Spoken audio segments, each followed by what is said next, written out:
Welcome everybody once again to the 2016 Vintage and Custom Drum Show right here in Chicago. Jim Messina for Vintage Drums Talk once again. And I've got some great collectors here with me. Good old Joe Luoma. Hey Jim, good to see you and thank you as always. And Bob Campbell. He wouldn't miss a show, right Bob? Absolutely, especially with you here. Thanks. Some big things are happening. Joe, we've done drums like this before, but I don't think we've seen this one. Why don't you tell us what's happening here? We've got a pair of twins here. Let's see what's going on. You know, I am from Minnesota, so yes. I'm going to call these the Minnesota Twins. All right. Okay. And silver anniversary, Ludwig silver anniversary, 1936. Although this one might be a 35. Let's see, 5x14. This is a standard throw off, and this would be the super. And of course, the super sensitive would be not only have this throw off, but also the wires that go under the top head during that era. Of course, later in the 60s, they changed the super sensitive. They called this model the super sensitive. But this they called the super, or was it the super Ludwig, Bob? Super Ludwig. Super Ludwig, okay. We just call it a super. So, but the super Ludwig would be accurate for that. Now this guy is the first silver anniversary Black Beauty that surfaced many years ago. I got this from John Aldridge, and I believe John got it from Jim Pettit.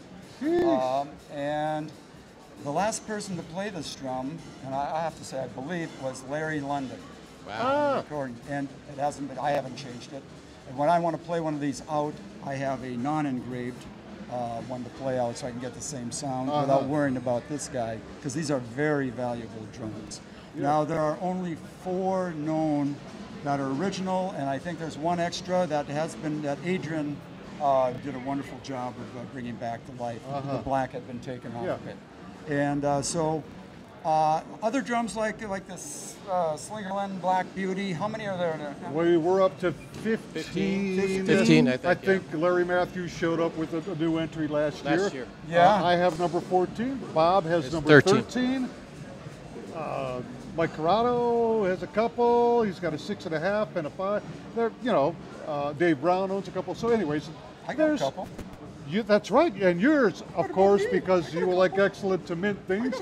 Yours are in very good shape. So, you know, there's fewer than 20.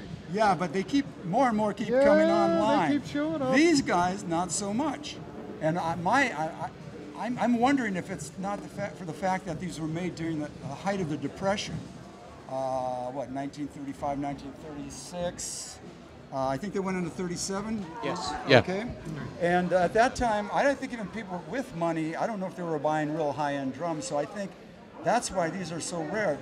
They aren't researched, you know, more aren't coming. We're not seeing these pop up, you know, one every other year like it's been, I'd see. Yeah. So they still remain the rarest Black Beauty. Is that right, Mike? It would be the rarest Black Beauty of them all. Silver anniversary Black Beauty. And so anyway, this was the first one, the Surface. The second one was a 6.5 by 14 standard.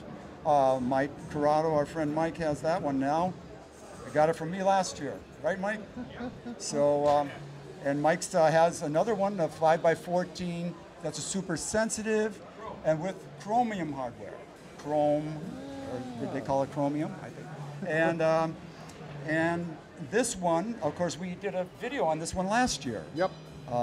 Ben Goldberg found it. That's right. It was a very interesting piece. So that went great. I like that. Worth revisiting, isn't it? Absolutely. Where could one see that? Well, there's a website called VintageDrumTalk.com.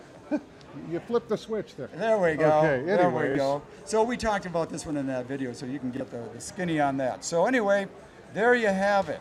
Very, very rare drums, and I'd like to use this moment also. Well, any questions on that one?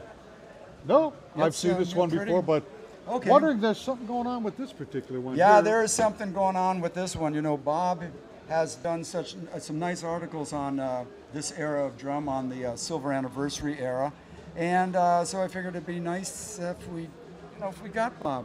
If Bob joined the Black Silver Anniversary Black Beauty Club. You're telling me this drum is going to change hands. So Joe just said, how much? And he just said, where's your wallet? That's basically. And that was it. Just hand it over. Hand it over. So I'm walking home, but I'm walking home with a very And nice there drum. we have it. Yes. I shouldn't drop it. No, no, no. I do have the wallet, don't I?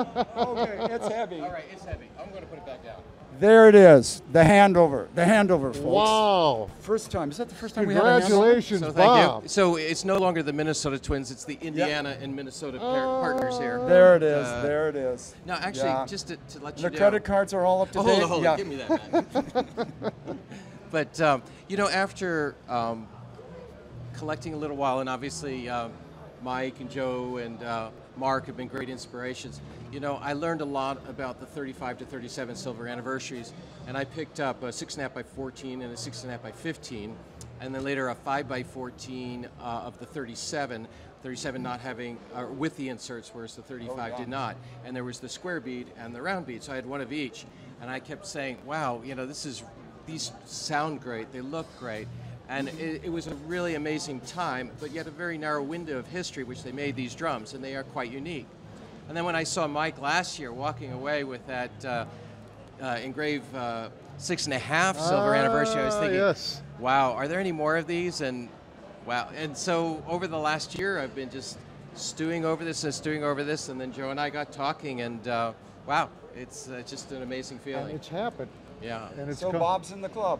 Good member, huh, Mike? Now this is the kind Bob's of a thing. good member to have aboard, huh? I hope so.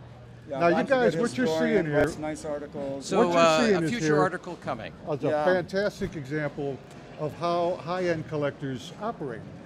It's so nice to see a rare piece like this, go to someone like Bob, who obviously has researched it, he has a passion for this, and that's really what it's all about. I mean, the same with me when I get a semi-rare piece. When you get something like this, you deserve it. You know what I mean? It's going to the right place. And that's why when you see Monte Carlo's selling things, Joe Luoma selling things, even Mark selling things off, it's going to a good home, a proper collector. A lot of times I'll get people that want to buy something from me, and I'll ask them a little something about it, and they just, I just want to play it at the club. I don't think so. I really seek out responsible, reputable collectors, and Bob, you certainly fit that bill. You deserve this drum, and I want to congratulate Thank you you. once again. That's And I want to fantastic. thank Joe, thank Mike, and everyone who educated me along the way, and thank God for those catalogs that survive these years. Yeah. I have I have the silver anniversary catalogs, and I just love just leafing through them and just sort of feeling that aura of the history, and to have the drum that's actually pictured there is it's quite amazing. It's all about the vibe, isn't it? Yeah, It's it a really vintage is. vibe, you know And what I mean? these sound good. They don't just look good. They sound really good. Fantastic, guys. This is a great transaction. This is how it should be. Joe Luoma, Bob Campbell. Thanks. I'm really glad for both of you guys. This is great to get Thanks, together man. every year like this. Folks, we're going to be back with more VintageDrumStock.com at the 2016 Chicago Vintage and Custom Drum Show. Thank Well, you, gentlemen. I just have one question for Joe. Do I get to keep my credit cards? Oh, Crap.